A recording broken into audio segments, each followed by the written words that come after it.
Journaliste français de presse écrite et chroniqueur de radio et de télévision, notamment de l'actualité théâtrale, Philippe Tesson est mort à l'âge de 94 ans, annonce Le Figaro, média pour lequel il travaillait. Il est décédé dans la soirée du mercredi 2 février 2023 chez lui, paisiblement et entouré de ses enfants, a indiqué sa famille jeudi matin au journal.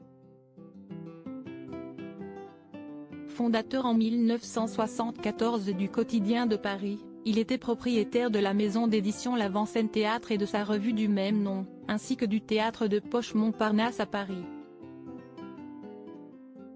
Époux de Marie-Claude Tesson-Millet, 1942-2014, il est le père de l'écrivain voyageur Sylvain Tesson, de la metteur en scène et dramaturge Stéphanie Tesson et de la journaliste Daphné Tesson.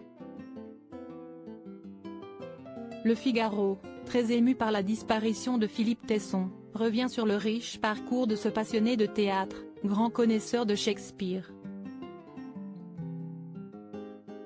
Drôle, lumineux, cultivé, il appréciait autant de plaire que déplaire.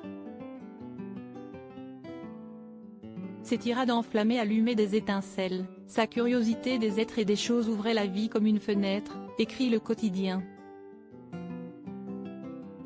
Originaire d'Oissigny en Belgique, Philippe Tesson est né le 1er mars 1928.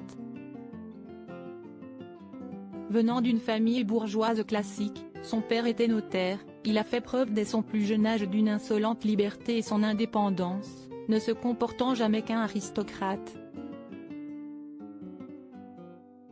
Après la Seconde Guerre mondiale, il est entré à Sciences Po pour faire une thèse sur le romantisme allemand.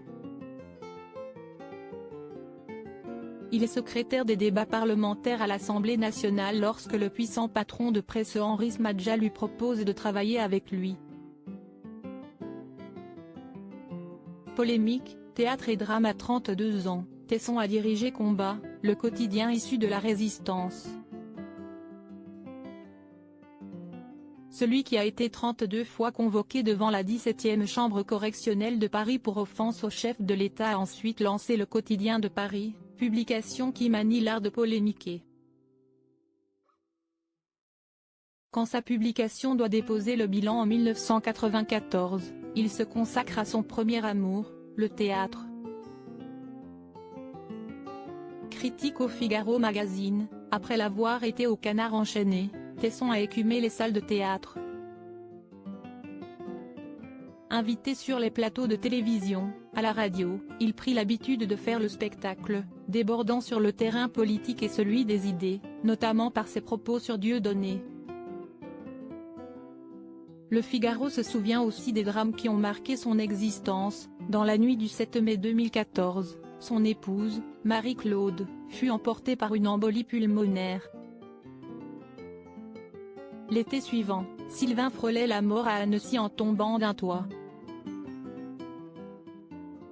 En janvier dernier, hospitalisé, émergeant d'une réanimation dont ses proches pensaient qu'il ne reviendrait pas, Philippe Tesson eut cette ultime réplique : « Je ne suis pas né pour mourir.